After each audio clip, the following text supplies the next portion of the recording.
Manipuri wari pambi senena tabiri bapunnamakku amuh hana tarang nokjari ngasisu mayamgidamakta anauba wari masa ama puduna lakjari.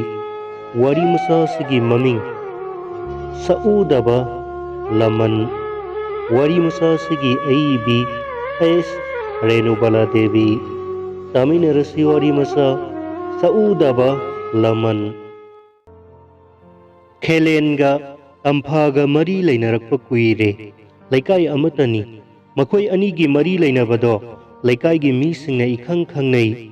Tamphagi mama nganbi su khangni Khelengi mapa yumjau matamgi thikadar maming leibani mayum makai mathol ahumni kar ahum do tharaga tatadagi hendoktuna JCB ahumni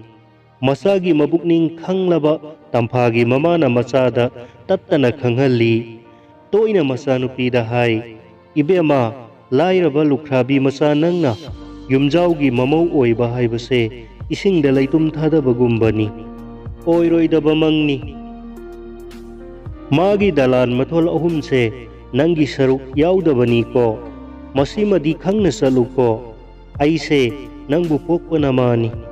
mamana masagi nungai yaifabado mamina uraga khoya tusina sikhigadoribani adubu thik nembana thalamba haibabadi leibani ko Tamphasu loina makhangi adubu mabukningdo ifa phathabadi ngamde mamanabida pau cheli amukta unasi Khelenga Tamphaga nongma unai Tamphana masin kangba ingam ngamdabado ubada Khelena haudorai unase hairibu kaidorage imana ngangbana laifam khangdre nakho imana kari hairiba thik nembana thalamganu hairiba Khelen hauna noi Tamphana makha tarai karigino hujikpu nokpa changlibro aidi laifamga khangdra kansida hoine nangna hujik kari pamliba ayumda laifam khangdre haiba hanuba amada aibu pirani hai imana takpana khangpham khangdre oh adugi oire Tampha aiwa haigi ngasidi aibu nangna tasengna nungsibirabadi matam khara haibadi sahi khara ngaiba tai taha na haujimak pangthokpadi ai pamde maramdi aigi ithakta baba leiri baba na pamdaba thabakti ai pangthokpa tasengna pamde Tampha kapning tauna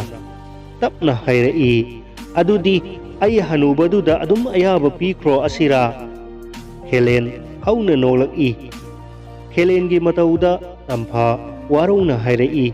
nang aiga kainaba ngamnani sinine adudi ngamba ngamdaba tokhisi ukrulda babagi project asauba ma paikhanaba thaurang leiri maduda ai nan thokpa yaroi Tampha hajinba yadana mapi tarai kabli tauna hairai fare umnamakto mangol oyu Tamphagi maung matauda ahongba khara ubada mama bap khara di tai nong matapna masanupida khanghalli lamdabu khara haithai haibagi wani magi nupido masa lairoi haina doctor na haibadagi mathanta mayumda hanjakhiba oiraba male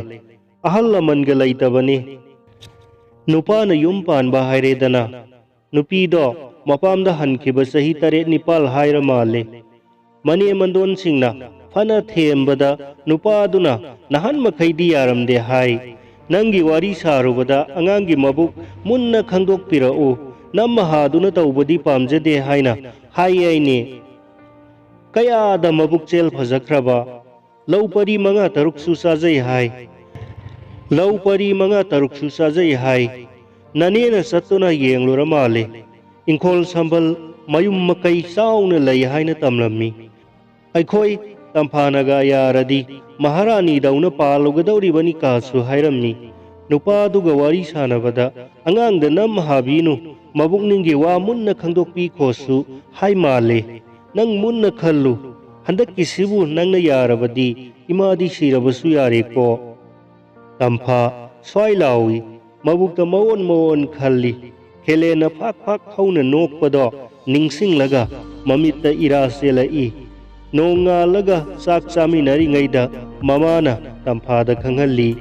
इमाना Phagni खल्लगदी अैगिदी कैसु लैते। तम्फागी mama कोइसेन चेली मसागी वफमदो मने मंदोलसिंगदा खंगहल्ली अफब नुमित था लेपनख्रे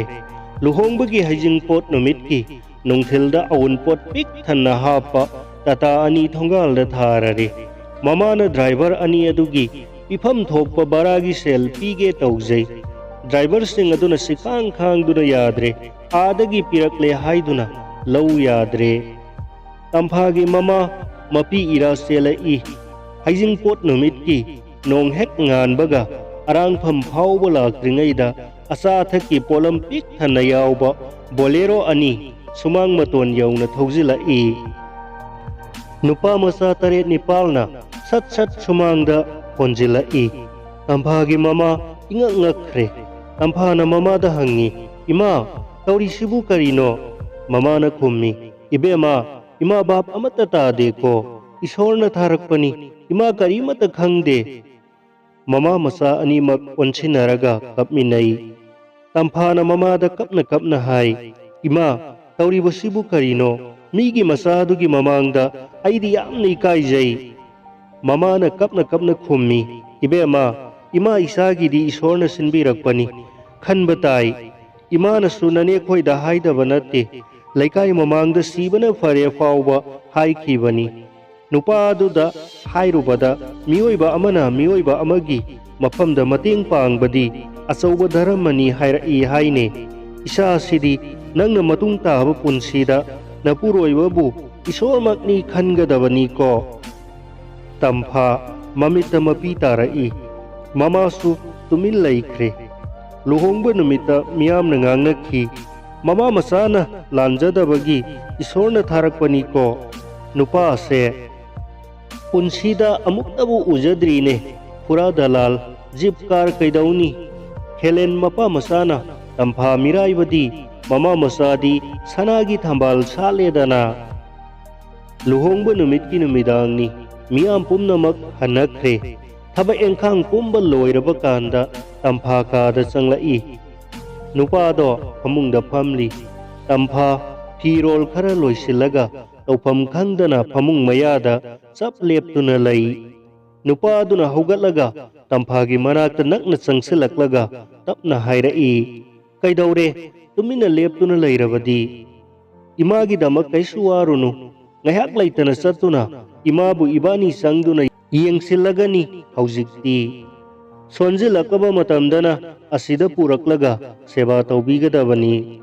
ngahak laitana yengsinba satnanaba gari ama aina thorang tawduna thamlabani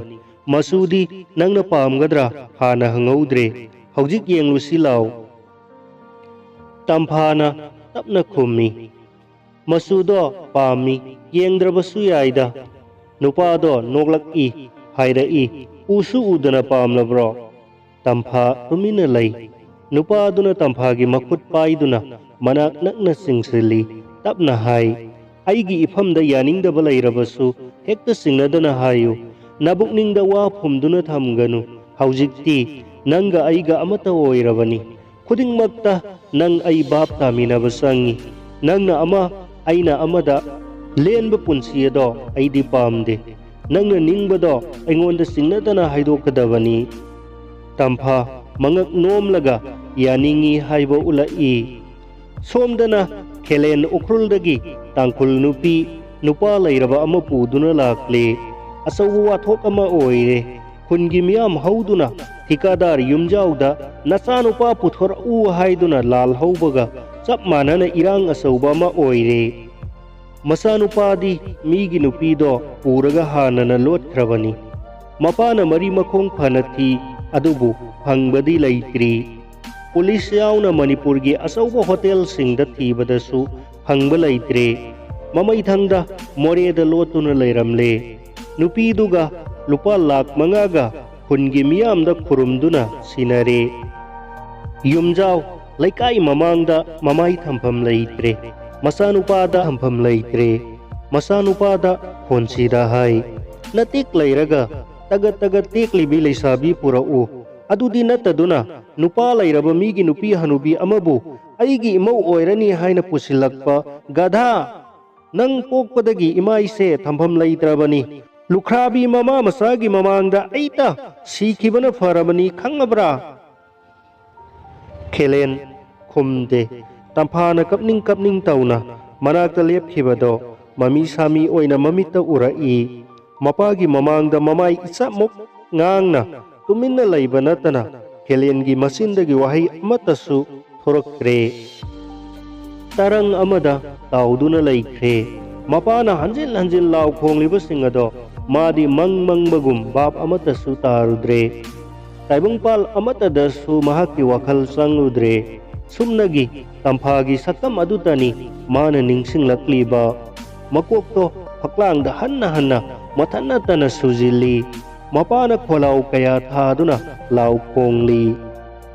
सोमदना तंफागी ममाना पावदो ताबदा Mamita मपी तारई अवाबदगी soupy नुंगाइबगी soupy हाइबदुनी तंफागी ममाना तारिब Pidi नुंगाइबगी पीनी मसानुपीबु निंगसिंगलाई तंफागी नुपादुसु पाउ fungi मने मंदोल सिंगना तंबदगी ताबनी तंफाददी तमथोक्ते ममईददी तंफासु पाउदु तारे मबुकनिंगदा मपुरोइबबु इनौ नौना नुंसीजरई मपुरोइबना नोंगमदी तंफादा हंगलाई युमदा चलुसिरा तंफाना खुम्मी कोना चटसिदा मपामदा चनिंगदबसे नंग खक ओइरमदौ माली अदु ओइरगा कैदौरगे कैसु तौदेदा चही 13 के मतुंगनी खेलेन वाकिंग चटपा हंजिलाई मांगोंदा लेरंबा खबरदो लौखत्तुना चौकीदा फमथरई मागी नुपी सनाजाउबीना सापुदुना थोलाई चादो अमुक्तंग चिंगलगा खबरदो पाथरई हंदकी सहीगी बोसेमना लौबा ISSLCE दा मणिपुर पुम्नमक्की लैसांगथेम सनाथोई मैतैना ख्वाइगी मकोक ओइरे महांगना फंखिबा अपुनबा मार्कना 540 लैसांगथेम सनाथोई मैतै लैसांगथेम नवकुमार अमदी लैसांगथेम ओंगबी तंफा अनीगी अमता पोक्चबा मसानुपानी खेलेना हंजिल हंजिन ममित कुप्तबा मखै पारई पुंगनिंग अमदी थमोई अनीना नोंगमतसु निंगसिंगलुद्रबा मतम अमगी मनाक्ता हेक हेक लेपलंबा तंफागी सक्तंबु निंगसिंगलाई अमुक्तंग थकपदा ngairiba sa kap ado paiduna haukraba punsi matek adubu mami sami mamita urai tanjaduda magi nupi sanajaubi hingna senthoroklaga kanna laurai moiba nasanupado letrin changkhiba kuire kaubu sungta tadremi खेलेना मोंग हादना सुंद्रंगदा हाय तानबा कौदना थोंदो थिंदुना कौरबने सुंता हेक ताद्रेबा खेलेन मकुतगी साकपतो ताखिबा खंगौदे मांग थाना पिंगने सेंसिली थोंग थिल्ली ममईदा खेलेना तिंखत्तना लैजबी थादुना थोंदो कौखाइरे ममित मना ओनखत्तुना मसानुपादो सुप्तेक नातेक लेट्रिनदा लैरमले गाड़ी थौदोक्तुना मसादो मयाम चंगदुना गाड़ीदा थांगतले हॉस्पिटल यौरे डॉक्टरना चंगसिनदुना ngaiak yengpham thokpa yenglaba matungda tapna hairei mangjaunaना ubiraklamlabadi phagadabani magi se overdose ni sana jaubina pring pring chongli khelen hoi mai haidre mamit mana sap yungna asiba masanupada munna yengduna laikre